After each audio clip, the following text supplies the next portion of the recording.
అందరికీ నమస్కారం. సహచర మాజీ మంత్రివర్యులు పెద్దలు శ్రీ మహమూద్ అలీ గారు, శ్రీ ప్రశాంత్ రెడ్డి గారు, శ్రీ శ్రీనివాస్ గౌడ్ గారు, శ్రీ కొప్పుల ఈశ్వర్ గారు, శాసనసభ్యులు శ్రీ గోపాల్ గారు, గౌరవ పార్లమెంట్ సభ్యులు మాజీ స్పీకర్ పెద్దలు శ్రీ సురేష్ రెడ్డి గారు, అందరికీ నమస్కారం. మీ ద్వారా రాష్ట్ర ప్రజానీకానికి అందరికీ కూడా నమస్కారం. మొన్న రంగారెడ్డి జిల్లా, వికారాబాద్ జిల్లా లగచర్లలో జరిగినటువంటి ఆ ఘటనకు సంబంధించి ఆ తదుపరి జరిగినటువంటి పరిణామాల్లో రైతుల్ని, అదేవిధంగా మాజీ శాసనసభ్యుడు శ్రీ పట్నం నరేందర్ రెడ్డి గారిని క్రిమినల్ కేసులో పెట్టి వాళ్ళందరినీ కూడా రిమాండ్కి తరలించటం, దీన్ని మేము తీవ్రంగా ఖండిస్తున్నాం. పరిష్కారం కేసులు పెట్టి జైలుకు పంపడం కాదు. సమస్య అంటూ ఉంటే ఒకవేళ ఆ సమస్య ఉత్పన్నం కావడానికి కారణాలను అన్వేషించకుండా ఒక ప్రజాస్వామ్య ప్రభుత్వం కారణాల లోతుల్లోకి పోయి ప్రజల్ని ఒప్పించి చేయాల్సినటువంటి పనులను మేము బలవంతంగా చేస్తామంటే మరి ప్రజల నుంచి వచ్చేటువంటి తిరుగుబాటును ఎదుర్కోవడానికి కూడా ప్రభుత్వాలు సిద్ధంగా ఉండాల్సి వస్తుంది. ఆ పరిస్థితి రాకుండా ముందు జాగ్రత్తగా వివరించేటువంటి బాధ్యత ప్రభుత్వానికి ఉంటుంది ఎప్పుడైనా. అందుకోసమే ఆ కేసుల్ని తక్షణం విత్డ్రా చేయాలని చెప్పి మేము డిమాండ్ చేస్తూ ఉన్నాం. ఇదేదో విత్డ్రా చేయమని మేము డిమాండ్ చేస్తే లేదా ప్రజల పక్షాన లేదా రైతుల పక్షాన మాట్లాడితే ఆ ఘటననేదో లేదా అటువంటి ఘటనలనేదో మేము పురమాయిస్తున్నామనో లేకుంటే వాటిని బలపరుస్తున్నామో అనేటువంటి అవగాహన సరైంది కాదు. ముందు అటువంటివి ఎందుకు జరుగుతున్నాయో భవిష్యత్తులో పునరావృతం కూడా కాకుండా ఏం చేయాలనో ప్రభుత్వం ముందు చూపుతో వ్యవహరించాలి. ఇక్కడ మేము నొక్కి చెప్పదలుచుకున్నది రాష్ట్ర ప్రజానీకానికి కూడా తెలవలసినటువంటి విషయము, అదేదో బీఆర్ఎస్ కుట్ర చేసేదో చేసింది అనేటువంటి కుట్ర ఎక్కడండి? బహిరంగంగా ప్రజలు తిరుగుబాటు చేస్తే అది కుట్ర ఎట్లయితుంది? బహిరంగంగా తిరుగుబాటు చేసిన ప్రజలు, ఆ తిరుగుబాటు కారణమేంది? బాధ్యులు ఎవరు? ఎవరిదా నియోజకవర్గం? సాక్షాత్తు గౌరవ ముఖ్యమంత్రి ప్రాతినిధ్యం వహించేటువంటి నియోజకవర్గం. ఆ నియోజకవర్గ ప్రజలు దయదలిచి గెలిపిస్తేనే కదా ఇవాళ మీరు రాష్ట్ర ముఖ్యమంత్రిగా ఉన్నారు. మరి మీరు అక్కడ ఒక ప్రాజెక్టు పెట్టదలుచుకున్నప్పుడు, ఫార్మాసిటీకి సంబంధించిన క్లస్టర్స్ అక్కడ ఏర్పాటు చేయదలుచుకున్నప్పుడు ప్రజల్ని ఒప్పించే బాధ్యత ఎవరిది? ముఖ్యమంత్రిగా కాదు, ముందుగా స్థానిక శాసనసభ్యుడిగా మీ మీద ఉంది కదా బాధ్యత. ఎన్నిసార్లు పోయినారు? ఎన్నిసార్లు ప్రజల మధ్యలో కూర్చున్నారు? ఎన్నిసార్లు ప్రజలను ఒప్పించే ప్రయత్నం చేసినారు? గతంలో బీఆర్ఎస్ ప్రభుత్వం కేసీఆర్ నాయకత్వంలో కేటీఆర్ మంత్రిగా ఉండగా ఫార్మాసిటీ కోసం అదే రంగారెడ్డి జిల్లాలో 12,000 పైచిలకు ఎకరాల భూమిని రైతుల్ని ఒప్పించి భూసేకరణ చేసి ఫార్మాసిటీ కోసమే కేటాయించి డెడికేటెడ్గా ల్యాండ్ అక్వైర్ చేసి సిద్ధంగా పెట్టినటువంటి దాన్ని మీరు ప్రభుత్వంలోకి వచ్చినాక దాన్ని రద్దు చేసి మాకు బుద్ధి పుట్టినతోనే ఇంకోటి చేస్తామంటే అందులో ఉన్న ఔచిత్యం ఏంటి అసలు? మీ ప్రభుత్వం కాంగ్రెస్ లెడ్ యూపీఏ ప్రభుత్వం ఉన్నప్పుడే కదా 2013 ల్యాండ్ అక్విజిషన్ యాక్ట్ వచ్చింది. అంతకు ముందు ఉండేటువంటి భూసేకరణ చట్టాన్ని సవరణ చేసి భూసేకరణను మరింత కష్టతరం చేసినటువంటిదే యూపీఏ ప్రభుత్వం యొక్క 2013 ల్యాండ్ అక్విజిషన్ యాక్ట్. ఈ దేశంలో ఎక్కడ ప్రజోపయోగం కోసం ఏ ప్రాజెక్టు కోసమైనా ఎక్కడ సేకరణ చేయదలుచుకున్నా 190 ఆటంకాలను కల్పిస్తున్నదే మీ చట్టం, మీరు తెచ్చిన చట్టమే. అటువంటి 2013 భూసేకరణ చట్టంలో ఉండేటువంటి నిబంధనలను, కఠిన నిబంధనలను అధిగమించి ప్రజల్ని ఒప్పించి ఫార్మాసిటీ కోసం ఆ ముచ్చర్ల దగ్గర 12,000 పైచిలకు ఎకరాలను మా ప్రభుత్వం ఆనాడు కేసీఆర్ నాయకత్వాన, కేటీఆర్ నాయకత్వాన సేకరించి రెడీగా పెట్టింది. దాన్ని వాడుకునే విఘ్నత ప్రదర్శించకుండా ఈరోజు అమాంతంగా పోయి అది పక్కకు పెట్టేసి నాకు బుద్ధి పుడితోనే పోయి రైతులు వద్దన్నా కాదన్నా నేను బలవంతంగా తీసుకుంటా, సాక్షాత్తు ఆయన అన్న బహిరంగంగా ఒక రాజ్యాంగేతర శక్తి, ఆయన వార్డు మెంబర్ కూడా కాదు కనీసం. ఇప్పుడు ఆంక్షల నడమైన 200 వాహనాలు పెట్టుకొని పోతే పోలీసు వాళ్ళు అనుమతిస్తారు. డీజీపీ గారు బాధ్యత వహించారా మీరు దీనికి? పోలీస్ యంత్రాంగం బాధ్యత వహించారా దీనికి? అధికార యంత్రాంగం బాధ్యత వహించారా దీనికి? సాక్షాత్తు అక్కడ ప్రాతినిధ్యం వహించేటువంటి గౌరవ పార్లమెంట్ సభ్యురాలు సోదరిమణి శ్రీమతి అరుణ గారు పోవడానికి ప్రయత్నం చేస్తే కూడా ఆమెను కూడా ఆటంకపరిచిపోనియరే. మరి ముఖ్యమంత్రి అన్నను మాత్రం వాహనాలు పెట్టి 200 వాహనాలు ఎస్కాట్ పెట్టి పంపించి అధికారులు స్వాగతం పలుకుతారా? ఏమి రాచరికమా, ప్రజాస్వామ్యమా, ఏంది అసలు? ప్రజల్ని మీరు ఎట్లా డ్రైవ్ చేస్తున్నారు? ప్రజలు మిమ్మల్ని ఎట్లా అర్థం చేసుకుంటారు? మీ చర్యల మూలంగా ప్రజలలో అసహనం పెరిగితే ప్రజల బాధ్యులు దానికి? మీ చర్యలు కాదా? మీ చర్యల్ని మీరు సమర్థించుకుంటారా? సమీక్షించుకోరా మీ చర్యల్ని? ఎవరు బాధ్యులు? ఇప్పుడు కొత్త సమస్య కాదు ఇది. గత 9 మాసాలుగా ఇక్కడ ఫార్మాసిటీ రద్దు అని అక్కడ మొదలు పెడతామని ప్రతిపాదనలు మొదలుపెట్టినప్పటి నుంచి అక్కడ ఉండేటువంటి ప్రజలలో అనుమానాలు ఉన్నాయి, అపోహలు ఉన్నాయి. అక్కడ వదిలిపెట్టి ఇక్కడెందుకు వస్తున్నారు? ఇదే ఫార్మాసిటీ కోసం అక్కడ భూములు ఉండగా ప్రభుత్వం తీసుకోగా అక్కడ చేయకుండా ఇక్కడికి ఎందుకు వస్తున్నారు? దీనికి తోడు ప్రజల కళ్ళ ముందలాడ కనిపిస్తున్నది ఏంది? బయటికి ఎవరు కూడా దీన్ని చెప్తలేరు, రాస్తలేరు ఎక్కడ కూడా, దురదృష్టవశాత్తు. అక్కడ ఏం జరుగుతుంది?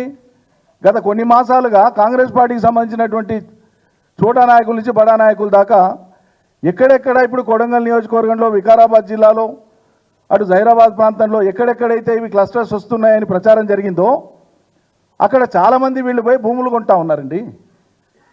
స్థానికంగా ఉండే ప్రజలకు తెలిసి వస్తూ ఉంది అది. ఎక్కడి నుంచో వచ్చి ఎవరో వచ్చి ఎందుకు కొంటున్నారు, ఏంటి దీని వెనక ఏముందని ప్రజలకు అనుమానాలు ఉన్నాయి, అపోహలు ఉన్నాయి. వాటిని తొలగించే బాధ్యత, దూరం చేసే బాధ్యత మీకు సదుద్దేశం ఉన్నప్పుడు తప్పకుండా వెళ్ళండి, కూర్చోండి, మాట్లాడి ఒప్పియండి. మేము ప్రాజెక్టులు కట్టినాడు, ఎన్ని రిజర్వాయర్లు కట్టినాం? మేము ఒక పాలమూరు రంగారెడ్డి కిందనే 5 రిజర్వాయర్లు కట్టినాం. కాళేశ్వరం కింద కట్టిన రిజర్వాయర్లు ఇన్ని చేసినాం. మరి కానీ ఆ రోజు మీరు పోషించిన పాత్ర ఏంది? మీలాగా మేము చేస్తున్నామా? ఈరోజు ప్రజల దగ్గర పోయి మీరు భూములు లేకండి అని చెప్పినామా? ప్రజలను వినండి అంటున్నాం, వాళ్ళ బాధ వినండి, అర్థం చేసుకోండి, వాళ్ళ అనుమానాలు తీర్చండి అంటున్నాం. అది చేయకుండా మీలాగా ఆ రోజు ఏం జరిగింది? ఫార్మాసిటీ కాడికి ఇదే కోమటిరెడ్డి వెంకటరెడ్డి గారు మొన్న మహబూబ్నగర్ నుంచి పోటీ చేసినటువంటి కాంగ్రెస్ అభ్యర్థిగా పోటీ చేసినటువంటి వంశీచంద్రెడ్డి గారు, కల్వకుర్తి మాజీ ఎమ్మెల్యే కోదండరెడ్డి గారు, ఇప్పుడు కమిషన్లో ఉండేటువంటి కోదండరెడ్డి గారు, రైతు కమిషన్లో కోదండరెడ్డి గారు పలుమార్లు ఫార్మాసిటీ గ్రామాలకు వెళ్ళి భూసేకరణ జరిగేటువంటి క్రమంలో గంటల తరబడి ఉపన్యాసాలు ఇచ్చినారు. మీరు ఇవ్వకండి అన్నారు. విషతుల్యమైతుంది ఇదని చెప్పినారు. చుట్టుముట్టు మొత్తం బ్రతుకు తెరువు పోతుంది అని చెప్పినారు. పర్యావరణ హితం కాదని చెప్పినారు. 100 రకాలుగా మీరు దుష్ప్రచారం చేసినారు. మేము అట్లా చేస్తున్నామా? ఈరోజు ఎక్కడన్నా అటువంటి చర్యలకు మా పార్టీ పాల్పడ్డదా? మేమేదో అభివృద్ధికి ఆటంకం కల్పించేటువంటి వాళ్ళలాగా మీరు చిత్రీకరించే ప్రయత్నం చేస్తున్నారే. ఎక్కడ అభివృద్ధికి ఆటంకపరిచినాం? ఉన్నదాన్ని వాడుకోమంటే వాడుకోకుండా మీరు కొత్త సమస్యలు తీసుకొని వచ్చి ముందు చూపుతో వ్యవహరించమంటే వ్యవహరించకుండా ఇవాళ ఏదో చేసి ఇరికిస్తాం. ఏం చేసిండు నరేందర్ రెడ్డి?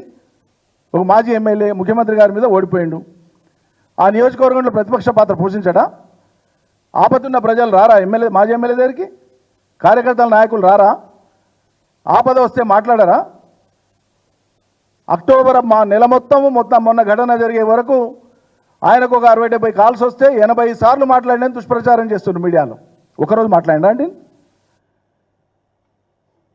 ఆపద ఉన్న కార్యకర్తలు మాకే రోజుకు 10 సార్లు ఫోన్ చేస్తారు. ఒక చిన్న ఇన్సిడెంట్ ఏంటంటే ఒకటే కార్యకర్త 10 సార్లు చేస్తాడు. యాంగ్జైటీ అది. కార్యకర్తలకు, ప్రజలకు ఉండేటువంటి యాంగ్జైటీ కొద్దీ పలుమార్లు చేస్తారు. ఫోన్ చేయడం కూడా నేరమా? తప్ప? మరి అదే మీకు ప్రామాణికమైతే అక్కడున్న కార్యకర్తలు ఎవరో నరేందర్ రెడ్డి గారికి ఇన్నిసార్లు చేసిండ్రు కాబట్టి, ఆ నరేందర్ రెడ్డి గారు కేటీఆర్ గారికి చేసిండ్రు కాబట్టి కేటీఆర్ కూడా పాత్ర ఉందని ఏదో చిలిపి చిన్నపిల్లల శాస్త్రాలు ఇలా చిల్డ్రన్స్ డే, పండిట్ నెహ్రూ యొక్క పుట్టినరోజు, బాలల దినోత్సవం ప్రపంచవ్యాప్తంగా. మరి ఇక్కడ ఉండే అధికార యంత్రాంగం, ముఖ్యమంత్రి, ప్రభుత్వం కూడా పిల్లల చేష్టలాగా చేస్తా అంటేనంటే మీ పరువే పోతుంది. ఎంత హుందా ఉండాలి అసలు? ఏమా కక్ష మనస్తత్వం? ఎందుకు ఆ తొందరపాటు? నరేందర్ రెడ్డికి ఫోన్లు వస్తే నరేందర్ రెడ్డి అక్యూజ్ అవుతాడా? నాకు అర్థం కాదు. మరి అదే ప్రామాణికమైతే నరేందర్ రెడ్డి గారి నుంచి వచ్చినటువంటి ఫోన్కు కేటీఆర్ గారి బాధ్యులైతే, కేటీఆర్ గారికి ఫోన్లు వచ్చినందుకే ఆయన కారణమైతే, మరి వెంబడే కేటీఆర్ గారు అదే రోజు స్థానిక జిల్లా వ్యవసాయ అధికారులకు మాట్లాడినరు, అదే రోజు డీజీపీ గారికి కూడా మాట్లాడినారు. మరి వాళ్ళు కూడా ఇప్పుడు అక్యూజ్ కావాలి మీ లెక్కన. కేటీఆర్ ఇంటర్ను డీజీపీకి చేసిండు, అగ్రికల్చర్ ఆఫీసర్ చేసిండు ఫోను. మరి ఆయన నుంచి పోయిన ఫోన్లో కూడా అదే అట్రాక్ట్ అవుతుంది కదా. ఏంది హేతుబద్ధత ఎక్కడుంది? చట్టబద్ధత ఎక్కడుంది?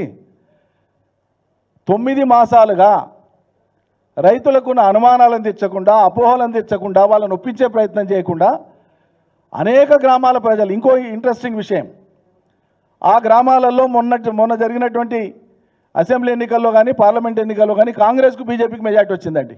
మా పార్టీకి మెజార్టీ రాలే అక్కడ.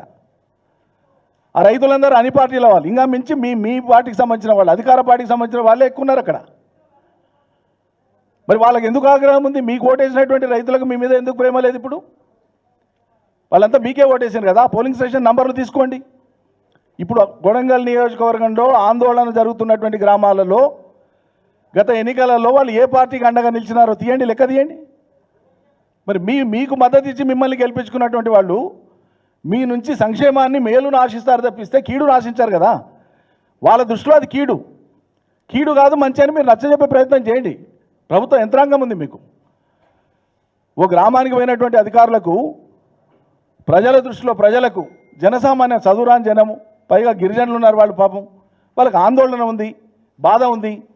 వచ్చినప్పుడు ఈయన కలెక్టరు, ఈయన ఎంఆర్ఓ, ఈయన ఆర్డీఓ, ఈయన విలేజ్ అసిస్టెంట్ పేర్లు మెడగట్టుకొని ఉంటారా అండి వాళ్ళు గుర్తుపట్టినకే? ఇంకో పక్క కలెక్టర్ గారే first statement and early statement of the district magistrate is నా మీద దాడి జరగలేదు. ఇది మీడియాలో వచ్చింది. నేను ఎంఫాటిక్గా చెప్తున్నా, ఒక్క నుంచి చెప్తున్నా, సాక్షాత్తు కలెక్టర్ గారు చెప్పినటువంటి మాట, first statement of the collector, నా మీద ఎటువంటి దాడి జరగలేదు. రికార్డ్ అయి ఉంది అది. ఇప్పుడు ఆయన కంప్లైంట్ కూడా కాదు, డిఎస్పీ ఇచ్చిన కంప్లైంట్ మీద కేసు పెడతారు. ఈ క్షణానికి ఆయన విట్నెస్ కూడా కాదు. రేపు చేస్తారేమో ఈ ప్రెస్ కాన్ఫరెన్స్ తర్వాత, తెలియదు, పాయింట్ ఇస్తున్నాం కాబట్టి ఆ గ్రామాల రైతులందరూ అన్ని పార్టీల వాళ్ళు ఉన్నారు, ఆందోళన ఉంది వాళ్లకు. ఈ ఆందోళనను చల్లబుచ్చేటువంటి చర్యలు, సాంత్వనపరిచేటువంటి చర్యలు చేయకుండా మీ వైఫల్యం మూలంగా, మీ నిర్వాకం మూలంగా రాష్ట్ర స్థాయిలోనే కాదు దేశ స్థాయిలో మీ పరువు పోయిందనేటువంటి ఒక భావన గురై, అవమాన భారానికి గురై ఇలా మీరు దాన్ని రైతుల మీద కక్ష కట్టి వాళ్ళని జైలుకు పంపించి మేము పగదా సాధిస్తామంటేనంటే ఇది ప్రభుత్వం వివరించే పని కాదు. ఇది ఒకవేళ నిజంగా కూడా మీ అంతర్గత విచారణలో, బహిరంగ విచారణలో ఎక్కడైనా నిజంగా ప్రజల నుంచి ఏదైనా తొందరపాటు జరిగి ఉంటే కూడా, ఒకవేళ జరిగి ఉంటే మీ లెక్క ప్రకారంగా ప్రభుత్వం పెద్ద మనసు చేసుకోవాలి. ఇది పద్ధతి కాదు, ప్రభుత్వం మీకోసం ఉంది, ఇది మీ ప్రభుత్వం, మీకు ఏం కావాలో చెప్పండి చేస్తాం అనాలి తప్ప కక్ష కట్టి ఏం బ్రిటిష్ వాళ్ళ ప్రభుత్వం అనండి నాకు అర్థం కాదు. ఎందుకంటే నైజాం రూలా, చక్రవర్తుల రూలా, గలం ఎత్తితే మేము జైలుకు పంపిస్తాం, కాల్ చేస్తాం, చంపేస్తాం. పైగా సాక్షాత్తు ముఖ్యమంత్రి గారు మాట్లాడతారు. ఘటన జరిగితే దాన్ని ఇన్వెస్టిగేట్ చేసే ఏజెన్సీ ఉంటుంది. ముఖ్యమంత్రి స్వయంగా దీంట్లో పెద్ద వాళ్ళు ఉన్నారు, వాళ్ళ పాత్ర తేలడానికే మేము విచారణ చేస్తాం అంటే లీడ్ మీరే ఇస్తారా ఇన్వెస్టిగేటింగ్ ఏజెన్సీకి? మీ కోరిక ప్రకారంగానే రేపు పోలీసులు ఇన్వెస్టిగేట్ చేయాలా? మీరు అభిలషించినట్లే రేపు పరిణామాలు జరగాలనా? ఇవన్నీ దేన్ని తెలియజేస్తున్నాయి? మీకు మేము మళ్ళీ నొక్కి చెప్తా ఉన్నాం, ఇది సాక్షాత్తు స్థానిక శాసనసభ్యుడిగా ఎన్నికై ముఖ్యమంత్రిగా ఉండేటువంటి రేవంత్ రెడ్డి గారి యొక్క రెండు వ్యూహాత్మక తప్పిదాలు. ఒకటి, ఉన్న ఫార్మాసిటీని వదులుకొని కొత్తది పోయి మొదలుపెట్టేటువంటి ప్రయత్నము. రెండు, కొత్తది మొదలుపెట్టేటప్పుడు ఆ ప్రాంత ప్రజల్ని ఒప్పించకపోవడము. ఎన్నడు పోయినరండి ఈయన? ముఖ్యమంత్రి అయితే ఒక శాసనంలాగా ఇక్కడ మాట మాట్లాడితే ప్రజలు అక్కడ ఉండేటువంటి వాళ్ళంతా లైనప్ అయ్యి ఇక మొత్తం ఇక ఏం చెప్తే అది వినాలనా? వింటారా అట్లా? మీరు చూస్తున్నారు కదా టీవీలలో వీడియోలు కూడా వచ్చినాయి. సాక్షాత్తు వీళ్ళన్నా ఎట్ల భూములు ఏరో చూస్తాం, ఇక ఆ భాష నేను మాట్లాడి రిపీట్ చేస్తే సంస్కారం కాదు. ప్రజలను ఎవరైతే రైతులు ఆందోళన చేస్తున్నారో ఆ రైతుల పట్ల మాట్లాడిన మాటలు, వాడినటువంటి భాష అట్లా మాట్లాడతారా? అట్లా రెచ్చగొడతారా? ఇవన్నీ నిజం చెప్పాలంటే ఇవన్నీ చేసినా మీరు శిక్షార్హులు, మీరు కారకులు. వీటన్నిటికీ ఈ సమస్య పెరగడానికి మీరు కారకులు. నరేంద్ర రెడ్డి గారు పోయి ఏ గ్రామంలోనన్నా మీటింగులు పెట్టి ఉపన్యాసం పెట్టి ప్రజలకు రెచ్చగొట్టిండా? ఇప్పటిదాకా వచ్చిన ప్రజలకు సాంత్వన పలికాయా? మీరు మీ ప్రొటెస్ట్ను ప్రజాస్వామ్యబద్ధంగా తెలియజేయండి ప్రభుత్వానికి. ప్రజాస్వామ్యంలో ఇది నిరంతరం ఉండేదే. ప్రజలు తమకు నచ్చని విషయంలో కానీ, తమకు ఇష్టం కాని విషయంలో కానీ ప్రొటెస్ట్ చేసినప్పుడు రాజకీయ పక్షాలు కానీ, ప్రజాస్వామ్యవాదులు కానీ ప్రజల పక్షాన తమ గళం వినిపిస్తారు. డెమోక్రసీలో అందుకే ఆ సేయింగ్ ఉంది, opposition has always got a say while ruling party has always got a way to do the things. ఒకరికి నిరంతరం మాట్లాడే స్వేచ్ఛ ఉంది, అభిప్రాయం చెప్పే స్వేచ్ఛ ఉంది. అయినా సరే ప్రజాస్వామ్య ప్రభుత్వాలు కాబట్టి మెజారిటీ మీద ఉంటాయి కాబట్టి ఎవరైనా చెప్పినా అంతిమంగా వాళ్ళు చేయదలుచుకున్న కార్యాన్ని ప్రజాస్వామ్యబద్ధంగా చేయాలి. మాకు అధికారం ఉంది కాబట్టి మేము చేయదలుచుకున్నాం కాబట్టి మీ మీద నడుచుకుంటూ పోయి చేస్తాం, మిమ్మల్ని కాల్చుకుంటూ పోయి చేస్తాం, మిమ్మల్ని కొట్టుకుంటూ పోయి చేస్తాం, జైలుకు పంపిస్తాం, మేము చూస్తాం. ఈ దౌర్జన్యంతోనే జరగదు కదా పని.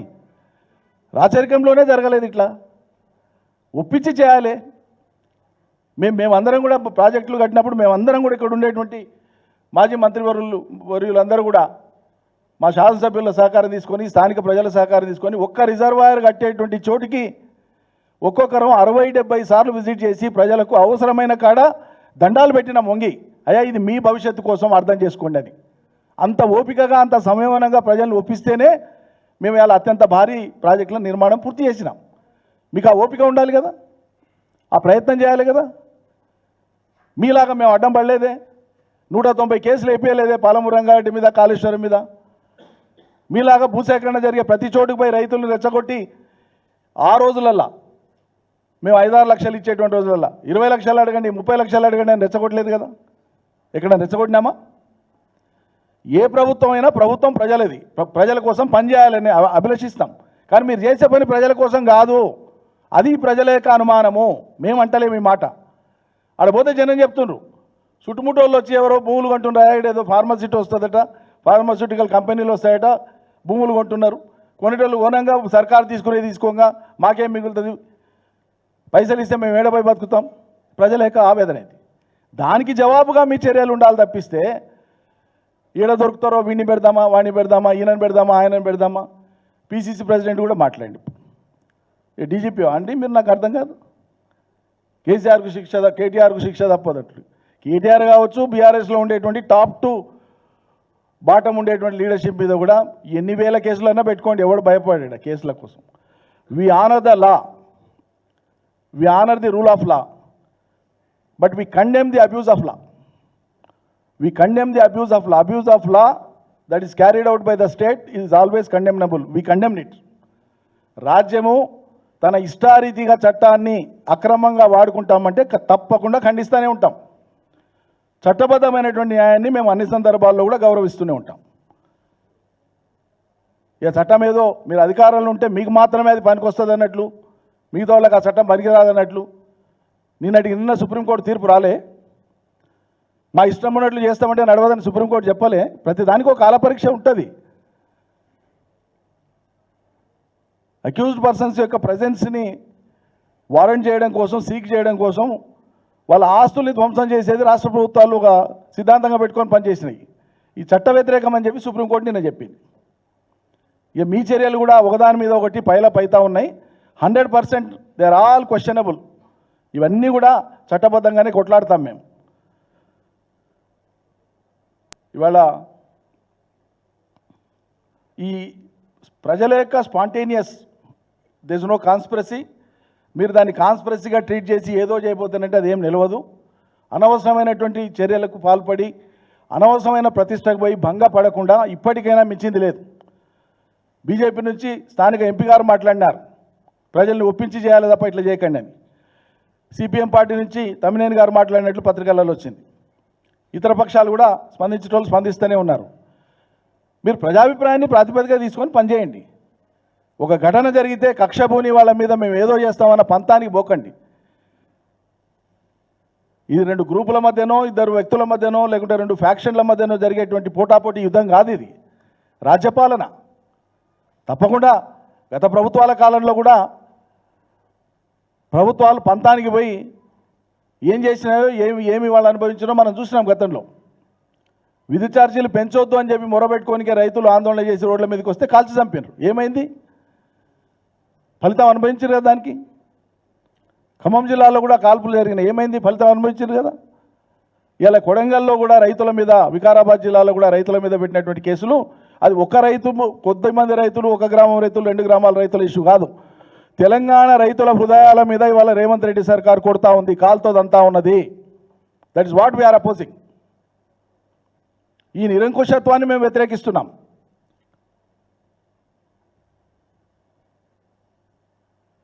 నేను ఇంతకుముందు చెప్పినట్లే, ఒకవేళ అక్కడ ఏదైనా జరిగి ఉంటే పెద్ద మనసు చేసుకొని మీరు కౌన్సిలింగ్ చేయండి. అటువంటి పరిస్థితి ఇంకెక్కడైనా ల్యాండ్ ఎక్విజిషన్ జరిగే చోట రాకుండా ముందస్తు చర్యలు తీసుకోండి. మేము సిద్ధంగా ఉన్నాం. ఒక అపోజిషన్ పార్టీగా ప్రజల పక్షాన వాయిస్ వినిపిస్తాం. వాళ్ళ వాయిస్ వినండి. ప్రజలు కన్విన్స్ అవుతానంటే మేమెందుకు కన్విన్స్ కావండి? మేము కూడా కన్విన్స్ అవుతాం ప్రజలు కన్విన్స్ అయితే. కానీ కన్విన్స్ చేసే బాధ్యత ఎవరిది? మీది కాదా? మేము శాసనం చేస్తాం, మీరు పడి ఉండాల్సిందే, మీరు వినాల్సిందే. ఈ ధోరణి ఎక్కడిది? ఎందుకు ఈ ధోరణి? ఎందుకు ఈ పట్టుదల? అంతిమంగా ప్రజలు కదా. మీరు చేసేది ప్రజల కోసమే అయినప్పుడు, విశాల ప్రయోజనాలు దానివల్ల ఉన్నాయన్నప్పుడు 4 రోజులు ఓపిక బట్టి ప్రజల్ని ఒప్పించేటువంటి దానికి ఎందుకు మీరు పూనుకుంటలేరు? ఎందుకు ఈ దుందుడుకు చర్యలు? ఎందుకు ఈ కక్ష సాధింపు చర్యలు? ఎందుకు ఈ పంతాలు? కాబట్టి మరొకసారి మేము విజ్ఞప్తి చేస్తున్నాం, అదేవిధంగా డిమాండ్ కూడా చేస్తున్నాం. కేసు విత్డ్రా చేసుకోవాలి, కేసెస్ విత్డ్రా చేసుకోవాలి. అనవసరమైన పంతాలకు పోవద్దు. విత్డ్రా చేసుకోవాలంటే మేము ఏదో భయపడుతున్నామని కాదు. మీరు ఎన్ని పెట్టినా పెట్టండి, కానీ రైతుల పక్షాన మాట్లాడడం మా ధర్మం. రైతుల ఆత్మగౌరవాన్ని పెంచింది, రైతుల యొక్క ఆత్మవిశ్వాసాన్ని పెంచింది మా పార్టీ ప్రభుత్వం ఆనాడు కేసీఆర్ నాయకత్వాన. ఇలా మీరు రైతులకు సంఖ్యలేసి జైళ్ళకి తీసుకొని పోతుంటేనంటే మేము చూస్తూ ఊరుకోం.